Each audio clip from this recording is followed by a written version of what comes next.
La vida está hecha para los buenos amigos y las grandes aventuras.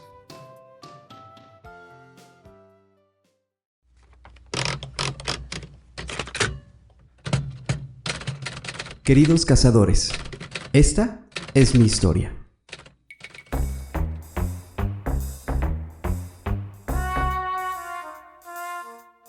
Cuando recordó que mi abuela recién había muerto, se levantó rápidamente de la cama y salió de su cuarto corriendo hacia el baño, el cual la encontró con la puerta abierta y con la luz encendida.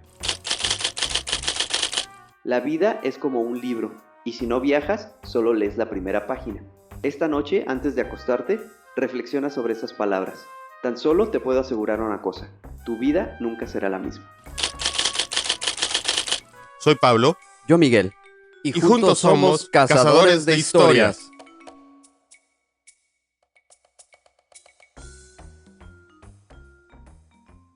Hola, ¿qué tal? ¿Cómo están? Me da mucho gusto saludarlos. La intro que nos trajo hoy Miguel no tiene ni siquiera autor, entonces mucho menos voy a saber de qué trata, pero vamos a darle oportunidad. Y ¿sabes qué me sonó mucho? Stand By Me, la película. Puede ser. Sí, Puede sí. ser, ¿no? Entonces, pues por ahí, ojalá y sea por algo por ahí, ¿no? Es una de mis historias favoritas de Stephen King. ¿Cómo están? Bienvenidos. Hola Mike, ¿cómo has estado? Muy bien, pues aquí ya de vuelta para traerles algunas cuantas historias. En esta ocasión, después de bastante tiempo, yo creo, de bastantes episodios, vamos a regresar un poquito digamos que al formato original, donde Ujú. traemos historias que nos hicieron llegar. Entonces, pues les traigo, me parece que son como 5 pequeñitas, sí, como 5. Y en esta ocasión, más o menos relacionado al intro que les di, son anécdotas de amigos. Muy bien, muy bien. Pues vamos a escucharlas. Y al final, en el episodio pasado tuvimos un par de historias, pero como fue como Ujú, un híbrido combinado, entonces exacto. prácticamente este es uno de nuestros primeros episodios originales en Ujú, de esta temporada, creo que de hecho es el primero, sí, ¿no? sí, yo creo que Ujú. sí. Sí, ok, pues adelante. Bueno, pues vámonos aquí con la primera. La mayoría son, digamos que historias chistosas o pongámosle la etiqueta de buenas. Solo hay una Ujú. que dejé ahí que viene más o menos como a la mitad, que está medio ¿Triste? turbulenta, medio fea, Ah, sí, ok. pero pues por eso la dejamos a la mitad, para que no nos quedemos Pero con esa opción. está bien, pero sí es apto para cualquiera escucha, ¿verdad? Sí, de preferencia, bueno, esa en particular, si hay algún niño muy pequeño, pues ya sea o que la escuche en compañía de sus tutores o de su papá, ¿ok? Ok, ok, ok. Bueno, nada más. O si tienes alguna duda, pregúntale a tus papás. Exactamente. Ujú. Pues vámonos con la primera. Esta es de una chica que se llama o se hace llamar Angeline. Angeline, ok. Tenía unos 8 años y estando en el salón, mis amigos jugaban a una guerra. Había dos bandos y prácticamente nos lanzábamos nuestros lápices pensando que eran misiles. Me uní y todo iba muy bien porque todos nos divertíamos. En cierto punto, nuestro bando iba perdiendo, así que para ya terminar con la supuesta guerra, el primero que tocara a alguien del otro lado ganaba. Cogí entonces un lápiz y se lo tiré con mucha fuerza al primer compañero que vi al otro lado y logré pegarle. La mala noticia fue que el lápiz quedó clavado a unos milímetros de su ojo y después de unos segundos comenzó a salir sangre. Todo el mundo se quedó en silencio y el niño, que era mi amigo, se puso a llorar pensando en que se quedaría ciego y perdería su ojo. Como solo había niños ahí, varios compañeros también comenzaron a llorar por lo triste que sonaba perder un ojo. Yo realmente me encontraba confundida. Llegó la maestra y le quitó el lápiz, pero la punta se le había quedado enterrada. Cuando la madre de mi amigo se presentó en la escuela, me miraba con una expresión aterradora. Días después, me enteré que tuvieron que hacerle una pequeña operación para sacarle la punta completamente. Al final, no sé quién tuvo más suerte, si él, porque el lápiz se enterró a solo unos milímetros de una zona importante de su ojo, o yo, por el gran problema en el que me hubiera metido si eso no hubiera sido así. En la actualidad seguimos siendo amigos y hasta el día de hoy tiene una cicatriz que solo se nota cuando le pones mucha atención. Varias veces me ha mencionado que gracias a eso yo seré una persona que recordará toda su vida. He quedado inmortalizada en la vida de alguien. Ahorita que dijiste eso, no me acuerdo que tenía una amiga, no me acuerdo quién, tiene una punta de lápiz enterrado en la mano y se le ve. Creo que fue en alguien en la escuela, no recuerdo, pero sí, sí se ve. O sea, es como un lunarcito ahí raro se ve.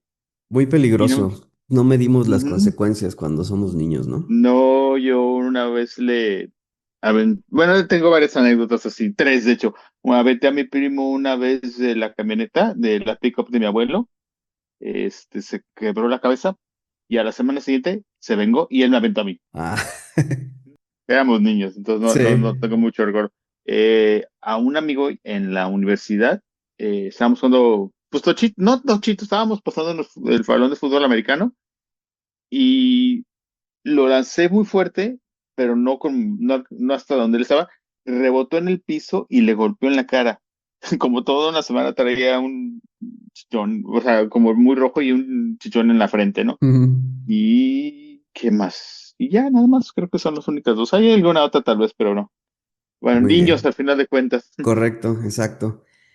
Vámonos entonces con esta segunda. La persona que nos las hizo llegar se hace llamar Mer24. Mis amigos me han desnudado bastantes veces, pero solo voy a contar la anécdota que más recuerdo. Me inventaré los nombres de los participantes en la historia para mantenerlos en el anonimato. Había quedado con mi grupo de amigos en el rincón de siempre, un callejón demasiado estrecho para que pasara un coche y demasiado escondido para que nadie se atreviera a perturbarlo. Me dirigí al callejón y Perla me saludó. Estaba junto a José, quien llevaba una sonrisa radiante en su rostro. Me senté junto a ellos y nos pusimos a charlar un poco.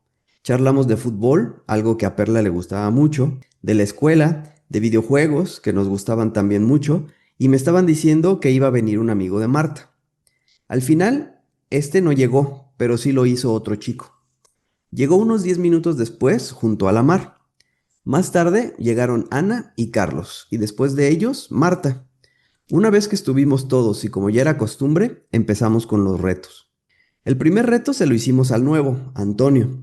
Le retamos a hacer lo mismo que tenía que hacer todo el mundo cuando venía por primera vez junto a nosotros. Le dijimos que tenía que desnudarse. Al principio, el chico no lo quiso hacer, pero conseguí convencerlo. Antonio empezó por quitarse la camiseta y siguió con los zapatos y los calcetines.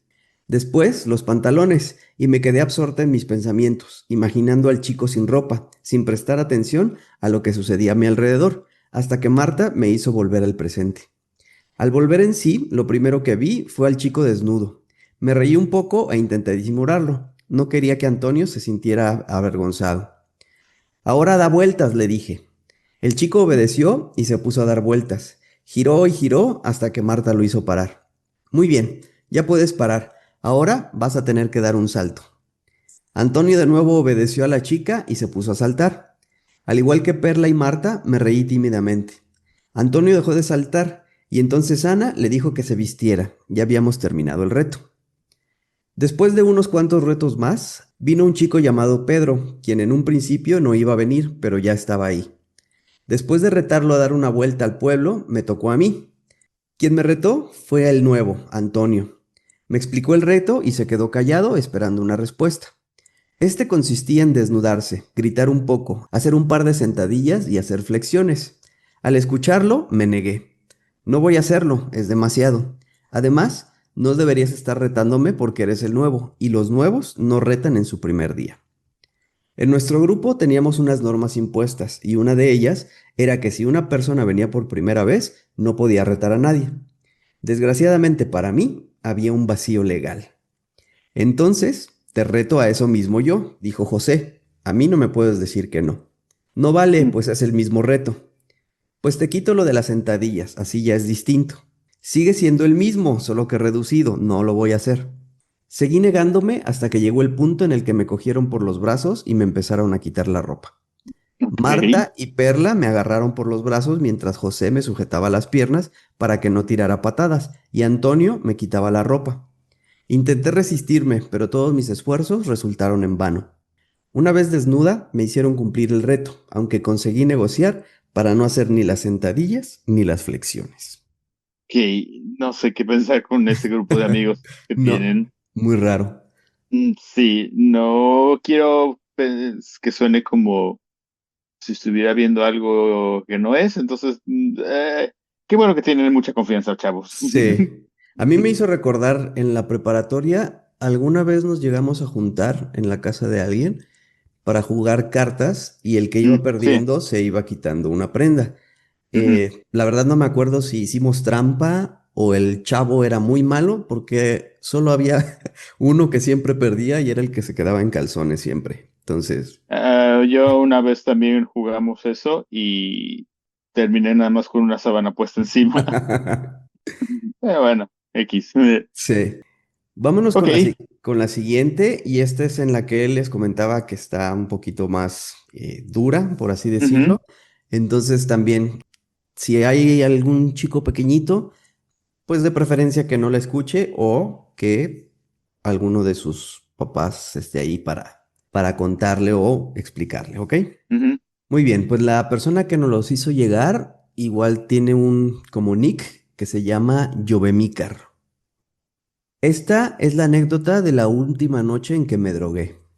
Fuimos a un baile con un amigo, pero no llegamos. En el camino me propuso tomar unas pastillas para la tos, pero no sabía la dosis. Traía 25 y entonces cada quien tomó 12. Resulta que la codeína que contenían produce alucinaciones y la dosis debía de ser como de 3 o 4 máximo, así que tomamos una sobredosis. Cuando volvíamos para nuestros hogares, escuché un golpe cerca de mí. Me di vuelta y vi a mi amigo tirado boca arriba en el pasto de una plazoleta con juegos para niños. Tenía las piernas cruzadas igual que los brazos, los ojos dados vuelta. Le di unos golpes en la cara con la mano abierta y no me respondía. Lo golpeé más fuerte con la palma y de revés, pero seguía sin responder. Yo ya empezaba a sentir los efectos de la droga. Cuando levantaba la vista veía personas en la vereda enfrente de la plazoleta y al volver a mirar ya no estaban. Creí que se estaba mordiendo la lengua porque tenía sangre en la boca. Intenté abrírsela, pero estaba rígido. Me di cuenta de que su pecho estaba inflado y lo empujé. Tomó aire, lo empujé otra vez, 3 o 4 veces con una mano hasta que volvió a respirar solo. Lo levanté y lo llevé colgado de un brazo sobre mi cuello. Él estaba totalmente en la nebulosa y yo comencé a alucinar por largos periodos, así que atravesé baches con agua sin darme cuenta. Lo llevé a una construcción donde cada vez que lo iba a meter veía parejas dentro de la obra. Desistía y desaparecían. Volví a querer entrar y otra vez veía lo mismo. Así que por las dudas de que realmente hubiera gente, seguí camino a nuestros hogares. Llegamos a la calle donde él vivía. Lo puse de frente a la dirección que debía seguir para su casa y lo dejé. Yo tenía pánico de que me diera también un paro respiratorio y no tenía a nadie que me ayudara, así que me metí los dedos en la garganta y traté de vomitar esa droga de mierda. En cada vómito se me cerraba la garganta, al punto de tomar aire con un pitido, como si silbara para adentro, pero con la garganta. El pánico era total. No sabía si me moría de un paro respiratorio o de ahogarme tras cada arcada. Logré eliminar bastante y me fui a casa forzando el sueño para no sentir el momento de mi muerte. Al día siguiente me despertó mi papá porque había llegado mi amigo fumando, pero no tenía ningún cigarrillo en la mano. El estúpido me delató con el estado en el que estaba y su voz ronca, además de la sangre seca en la boca. La sangre fue por los golpes que yo le di. Cuando me preguntó mi papá qué le pasaba al muchacho, mi respuesta salió con la misma voz ronca. Creí que se venía una paliza, pero no. Fue una charla para que entendiera lo mal que estaba llevando mi vida. No dejé las drogas por un sermón, sino por el susto de la muerte que me llevé. Mi amigo, a los 15 días o menos, murió de una sobredosis en el baño de su casa. Él nada más tenía 17 años. No me esperaba este final. Sí, esa sí está muy fuerte. Bueno, sí es Sí. complicado. La verdad, la traje a colación, pues porque es un tema, creo que importante y que Ujú. en algún momento y sobre todo en esta época en la que estamos, es importante platicarla o, pues sí, tocar el tema con las personas que tienen sus hijos, porque sí es algo complicado. Al final, no sabes, nosotros lo vemos con los niños porque al final de cuentas, pues es una responsabilidad que tiene, por ejemplo, nuestros compañeros que tenemos de trabajo, amigos en común y demás, ¿no? Pero también porque sí es importante decir que una gran base de nuestros escuchas son gente o niños que prácticamente están a punto de entrar a una etapa de su vida donde hay muchas cosas que se les van a hacer fáciles. Ujú. No somos nadie para decirles no hagan, no somos nadie.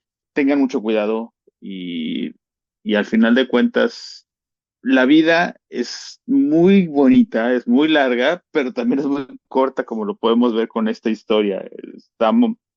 Dependemos de un hilito muy fino, ¿no? Entonces, cuídense mucho, tengan mucho cuidado y hablen, siempre hablen. La verdad es que tenemos una red de apoyo a nuestro alrededor, casi todos, y muchas veces esa red no la tenemos en cuenta, entonces es ahí donde también pueden ayudarse mucho y apoyarse mucho y pues nada, échenle ganas. Sí. Hay mucho por vivir todavía. Se puso serio esto. Se puso serio. Vámonos con la Sí, siguiente también para alivianar un poco sí, el no. mood. Ajá. No esperaba que. Esta es de un chico que se llama Pedro. Era un niño raquítico, bajito y enclenque, y me tuve que volver bien canijo a fuerza de defenderme de los niños encajosos. Cuando crecí, me contaron algunos primos que de tan canijo, cuando llegaba de visita, decían en tono sarcástico, ya llegó Pedrito, y se ponían a salvo. Cuando pasó lo que les contaré a continuación, la verdad me espanté bastante, pero ahora, cada que lo recuerdo, me ataco de la risa. Viví en la Ciudad de México. Cuando tenía 8 años, fuimos a visitar a mi querida tía María, en Guadalajara, esto por una semana. Durante mi estancia me comenzó a fastidiar mi primo Víctor, de 15 años. A mi primo le dio polio cuando niño y era muy corpulento. Tenía unos brazos enormes, pero le costaba trabajo caminar, y a pesar de lo que voy a contar, lo recuerdo con cariño. En esa visita andaba él de encajoso conmigo. Le dio por estar molestándome, la verdad, estaba friegue y friegue. En serio, ya me caía mal. Un sábado mi papá nos llevó a algunos primos, a mis tíos y a nosotros a una salida al lago de Chapala. Íbamos todos apretados en el safari de mi papá. Él llevaba una cubeta de metal para conseguir agua en caso de que el coche se sobrecalentara. Al final, la usó para guardar los pescados que compró a un lugareño. Por poco dinero, la cubeta quedó llena de mojarras. En esas estábamos cuando mi primo Víctor se puso demasiado encajoso conmigo. Yo pesaba como 25 kilos y él ya estaba crecido y muy fornido, me triplicaba el peso. Me empezó a seguir para darme un puñetazo en el hombro o algo así. En eso me alejé, pero no pude quitármelo de encima. Llegué junto a la cubeta de pescados y yo estaba tan enojado que en mi desesperación tomé uno y se lo aventé con todas mis fuerzas. Recuerdo que mi primo se cubrió con el antebrazo izquierdo como si fuera gladiador y puso la cara de satisfacción, pero al intentar cubrirse se le encajó la aleta dorsal de la mojarra en el antebrazo. Hizo un gesto de dolor, agitó el brazo para sacarse la aleta, pero no salía. Yo me sorprendí y me espanté. Como la mojarra no salía, cuando se la quise sacar, tuve que ir con mi mamá, que estaba platicando con su hermana, y le dije, mamá, pasó algo. ¿Qué pasó? Víctor me estaba molestando y le aventé un pescado. ¿Cómo que le aventaste un pescado? No hagas eso, estamos de visita. Sí, pero es que el pescado se le clavó en el brazo, se le atoró y no se lo puedo sacar. ¿Cómo que no? A ver. Fue a donde estaba mi primo y no le pudo sacar el pescado. Lo que averiguó entonces es que esos peces tienen ganchos en las aletas dorsales para alejar a los depredadores. Y para colmo, qué tino, lo tenía bien atorado y alineado. No había doctores ni hospitales por ahí. Con mucho trabajo mi mamá le pudo sacar el pescado y mi primo le quedó una hilera de puntos con sangre en el antebrazo. Mi mamá lavó su herida con agua, sacó un pañuelo grande que en México le llamamos paliacate y le vendó el brazo. Durante toda esta operación mis papás se la pasaron regañándome. ¿Qué eres? ¿Un asesino? Estás loco. Pinche salvaje, ¿cómo haces eso? Estamos de visita con tu tía. Perdónanos, María. Mira, qué pena. Si ya sabes cómo es este chamaco cabrón grosero. Ay, Pedro, siempre con tus cosas. Mi tía, entre mortificada y apenada, me echaba una mirada extraña. La misma mirada extraña sucedió cuando regresamos y le platicaron lo que pasó al resto de mis primos. Eran 7 hermanos en total. Lo que recuerdo después es que mi primo me dejó en paz por arte de magia. Ah, ok. No, ahí sí, te digo, lo más cercano pues fue lo que les platiqué al principio, yo creo, ¿no? De mi primo. Pero realmente nos llevábamos muy bien. Hace mucho que no lo veo, pero nos llevábamos muy bien. Yo creo que fue por travesuras de niño. Sí, Incluso yo creo que también esta, ¿no? pues sí, ya Parte de. sabes, el primo grande molestando al chico y pues hasta que el chico dice ya estuvo. Pero fíjate que no, bueno, no sé en tu caso, mis primos, nosotros nos llevábamos muy bien, muy, muy, muy bien. O sea, no era de. Lo que pasa es que como que somos dos camadas de primos. Los primos más grandes, pues eran los que se juntaban, y no, de los primos chicos, yo soy el más grande, pero éramos más chicos, pero nos llevábamos todos muy bien. Sí, en mi familia también, mi grupo de primos siempre fuimos muy unidos, cuando crecimos ya un poco más, porque pues sí, las diferencias de edades con los Se más van, chiquitos sí eran, ujú. digamos que un poco más grandes, pero Sí, siempre nos llevamos bien y andábamos juntos para todos lados. lo único es que, por ejemplo, en casa de mi tía Lupe, es donde se juntaban a hacer las navidades, cumpleaños, pues nada, Ujú. festejos, ¿no? Y tenían la costumbre mis primos de jugar escondidillas a oscuras. Se subían a la segunda planta y yo, con la luz apagada. Pues yo estaba muy en niño, tenía unos 6, 7 años a lo mucho cuando nos dejaban. Yo me moría de miedo. Pero tienes que jugar porque no, mis primos más chicos estaban jugando, yo no podía no jugar Sí, porque pues, claro. qué vergüenza, pero me moría de miedo y sí lloraba de miedo, porque aparte de los primos muy grandes, pues eran bien, pues, maloras en el aspecto de que te asustaban ellos los que Sí. se asustaban. Pero bueno, eso es lo más que hacíamos. Pues vámonos con la última, ya para cerrar el episodio. Esta nos las hizo llegar una chica que se llama, o se hace llamar, Charisa. Habían sido 2 meses de silencio. En marzo llevaba poco más de 2 meses viviendo en un pueblo rural tailandés. La única persona que hablaba inglés lo suficientemente bien como para conversar era mi profesor, pero solo lo veía un par de veces por semana porque estaba ocupado con reuniones o clases. Pasaba días sin decir una sola palabra. Además, el acento tailandés de mi profesor era tan fuerte que aún no podía entenderlo del todo y tenía que usar un lenguaje muy simplificado. No se puede mostrar la personalidad con un lenguaje simplificado. Me sentía como una sombra de mí misma. Fue la época más solitaria de mi vida. No podía hablar con nadie por la barrera del idioma, nadie que conociera podía identificarse con lo que estaba pensando, y todos los que conocía y amaba en el mundo dormían cuando yo estaba despierta. Literalmente me dolía la soledad. Me decía a mí misma, acaba un semestre y después puedes dejarlo si quieres. Fui a la iglesia con una amiga filipina. Era una antigua alumna de mi profesor, y mi profesor le pidió que pasara un rato conmigo, sabiendo lo triste que estaba. En la iglesia vi a una chica estadounidense que dijo ser de Ohio. Después de la misma, me acerqué a ella y le pregunté, oye, ¿tú eres de Estados Unidos? Yo también. ¿Quieres que seamos amigas? Dijo que sí y aceptó mi número. Siendo sincera, pensé que me consideraba rara y que nunca me llamaría, pero lo hizo. Más tarde me contó que le parecía un poco estirada y que asumió que era británica por mi postura alta, y se sorprendió mucho cuando me acerqué a ella. Un par de semanas después me invitó a una isla con ella. Fuimos a Koh Chang. Hablamos sin parar durante horas. Llevaba 7 meses viviendo en Tailandia y supongo que también lo estaba pasando muy mal. Pasar ese fin de semana con ella me alivió un poco el alma. Me contó lo duro y lo solitario que había sido para ella vivir en Bangkok hasta entonces.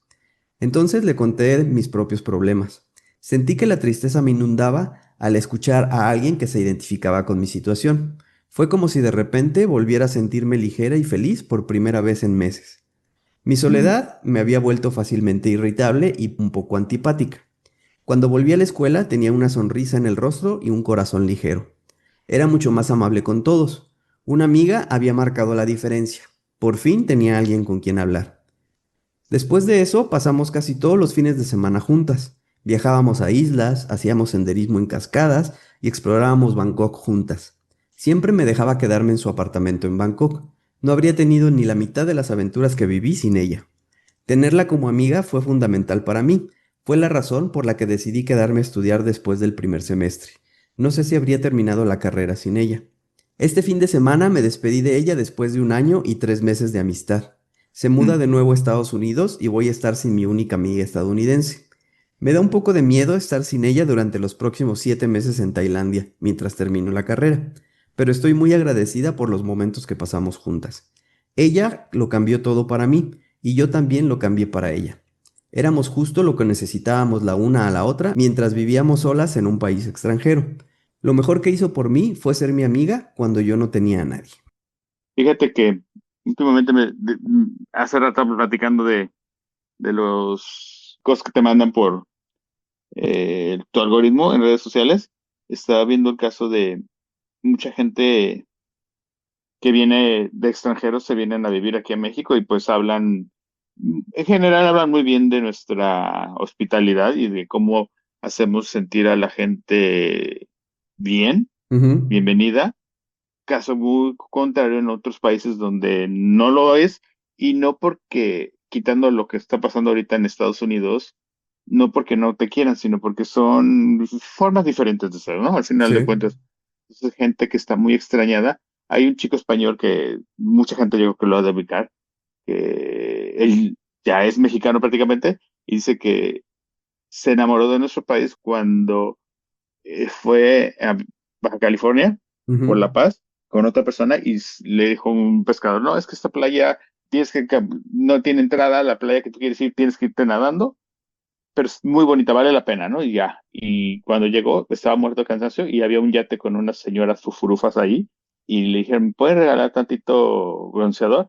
Bueno, el tipo comió, tomó, el chofer bueno, el capitán del yate lo regresó y todo, se cosa que en España nunca me hubiera pasado, ¿no? Y como así muchos ejemplos, ¿a qué voy? A la colación.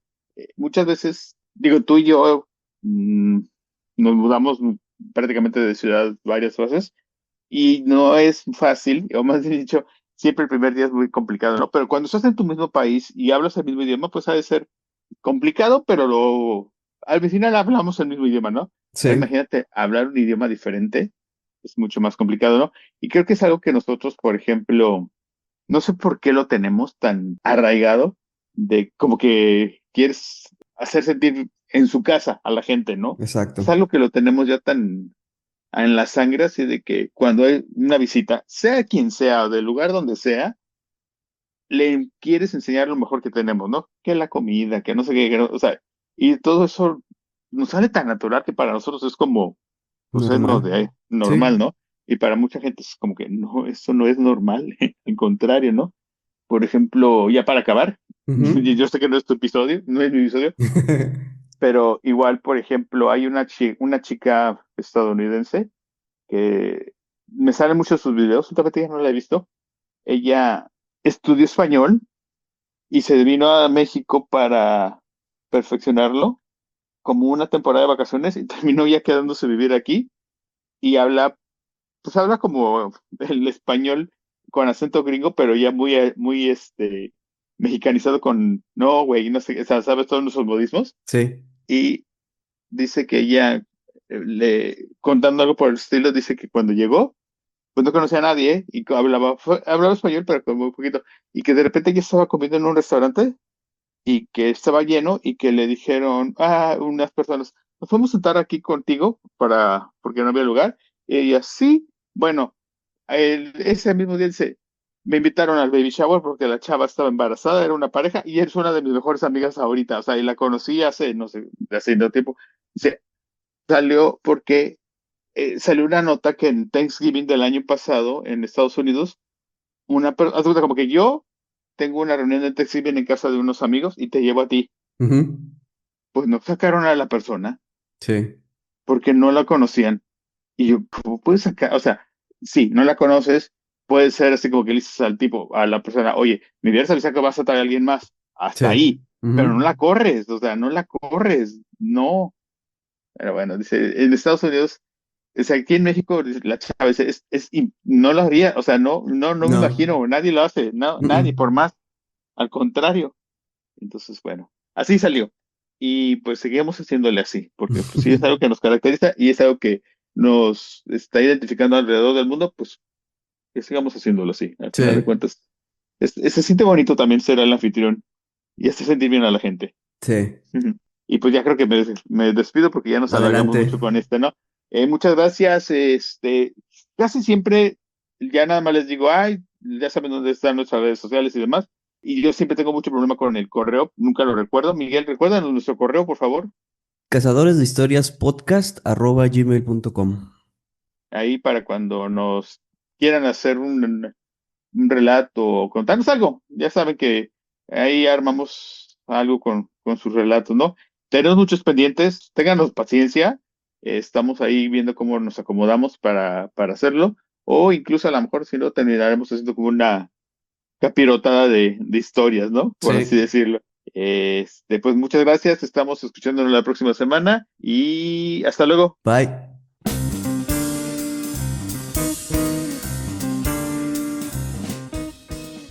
Porque la vida es una colección interminable de historias y todos tenemos una que contar, esto es Cazadores de Historias, el podcast.